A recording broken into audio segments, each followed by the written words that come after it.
Maître. asalaamaaleykum maa ngi leen di fay maa ngi nekk ci plateau bi di nuyu population Sénégal yi nga xam ne ak bitim réew bi di leen di seetaan di leen sant ci li ngeen ma woo nii bu fekkee dafa am question bu ngeen bëgg ma wax ci. oui maa ngi leen di déglu. jërëjëf maître ñu lay wax rek boo mënee déglu ci téléphone bi et non pas nga déglu ci télé bi parce que dafay créer benn effet sonore benn dissonance dafay créer larcène laaj bi ñu la bëggoon laaj mooy gis nañ ni tey jii parce que tey jii fekk nga ñu ngi nekk ci débat bu nga xamante ni dañ ko jagleel ndeem ata ngi nii ñuy dund mbas mi. bokk itam ci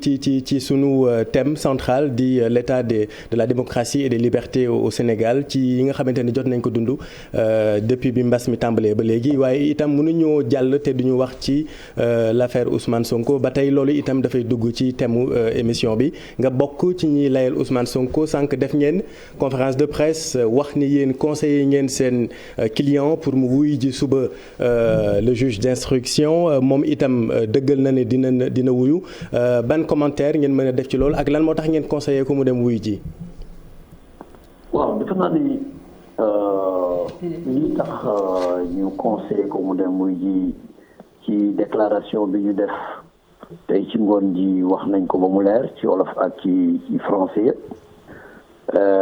defe naa ni ñëpp dégg nañ ko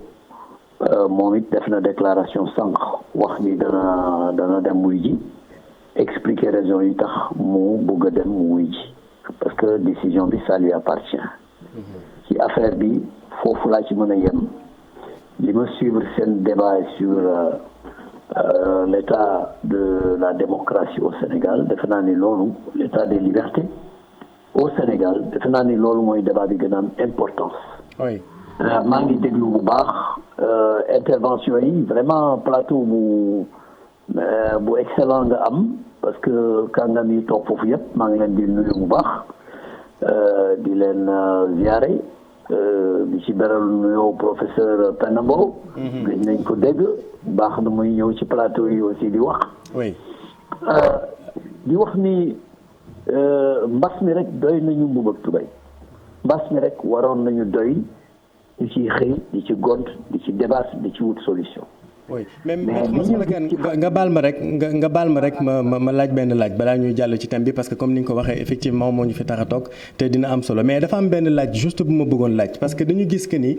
sànq yéen seen collectif bi ngeen jëlee kàddu gi collectif bi dafa wax au nom du collectif donc au nom des avocats yi nga xamante ni yéen ay layool Ousmane Sonko wax ni yéen da ngeen ko conseiller mu dem wuyu ji suba est-ce que loolu dafay nekk lu nga xamante ni yéen en tant que praticien du droit en tant que ñu bokk ci famille justice c'était important que opinion publique bi xam que ni yéen conseiller wu leen Ousmane Sonko mu bañ a wuyu ji yoon. waaw xam nga affaire bi moom c'est très simple ñun ay avocats lañu ay praticiens du droit lañu te loolu moo tax mu jël ñu pour ñu conseiller ko donc ñun aspect technique aspect juridique boobu ci la ñuy def ay analyse ci lañ koy jox ay conseils.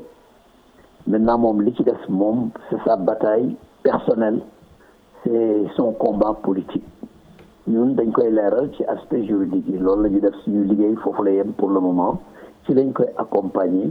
saa yu ñu soxla muy guddi muy bëccëg ci lañ koy accompagner ñun dossier technique bi ci la ñuy wax ci la ñuy koy conseiller ci opportunité mu dem wuyu ci aussi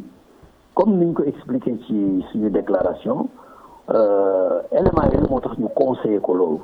yàlla baax na nag bi mu déggee conseil bi nga xam ne ñun jox nañ ko ñeneen aussi jox ko mu avis yooyu yëpp dajaloo ci moom it mu def analyse am en toute sagesse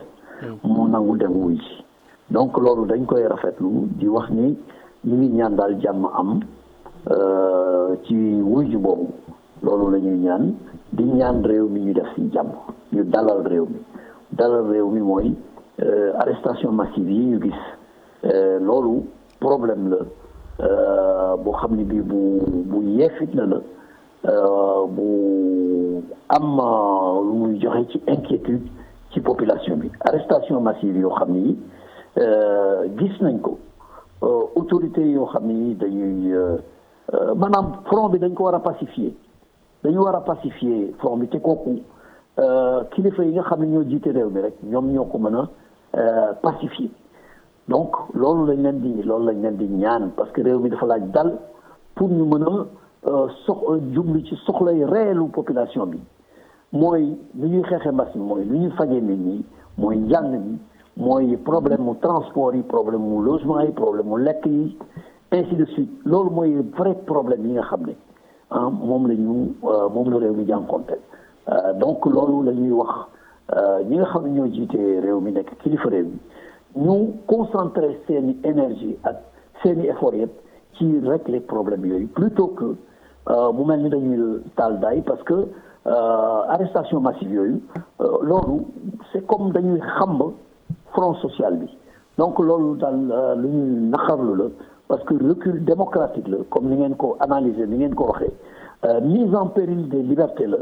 te loolu baaxul ci réew baaxul ci kër baaxul ci réew te réew kër gu mag la donc loolu daal la ñu am lu ñu wax di leen sargal yéen ñëpp di wax ni dans la vie on peut tout dire ku nekk opinion boo am mën nga ko wax mais il y a une façon de dire les choses qui ne blesse pas c'est ce qu'on doit apprendre tous les jours chaque jour on doit s'efforcer à dire nos opinions de la façon la plus légitime de la plus démocratique possible mais en évitant de blesser les gens les uns et les autres loolu la ñu am ci loo xam ne moom la ñu bëggoon wax pour participer ci débat. Abdoulaye. maître Kane xam nga mbiri Ousmane Sonko tey mënatuñ koo déconnecté ak li nga xam ne mooy mbiri arrestation yooyu daanaka boo ko tegee ci balance bi tey ci poids bi mu am ci mbir mi diis na li ñu leen di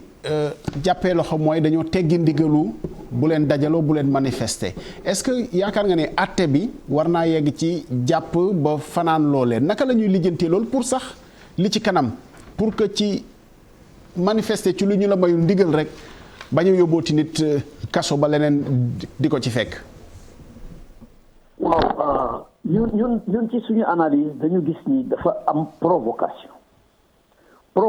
moo am parce que bu fekkoon ni dañuy tere ku dajaloo rek ba ñu waxee ni dañuy convoqué Ousmane Sonko mu ne moom wuy jiwul mais lu tax ñu xëy suba teel police dem envoyé foofu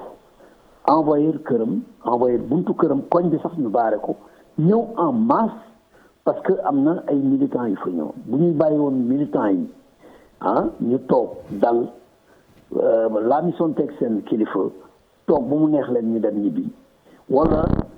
responsable police ñëw dem dugg wax tranquillement ak ñi dem mais vraiment li ñu gis provocation la loolu moo indi réaction moo indi li fa am yépp loolu dañ ko war a moytu et defe naa ni autorités yi dañ ci tirer leçon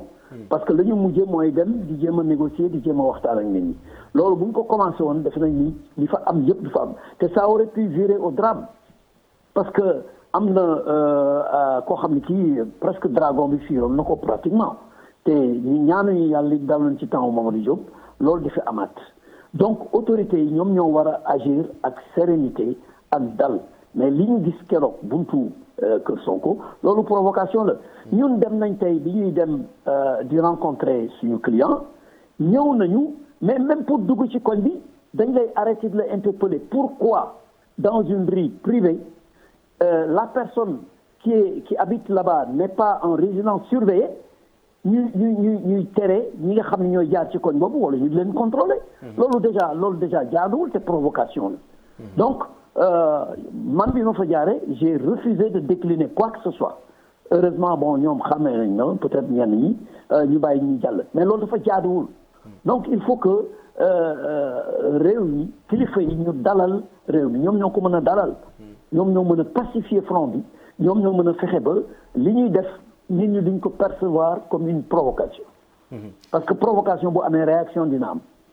jërëjëf maître Massokhna Kane ñu ngi lay jaajëfal ñuy fàttali na nga bokk ci collectif bi layool Ousmane Sonko maa ngi woon ci Abdou Aziz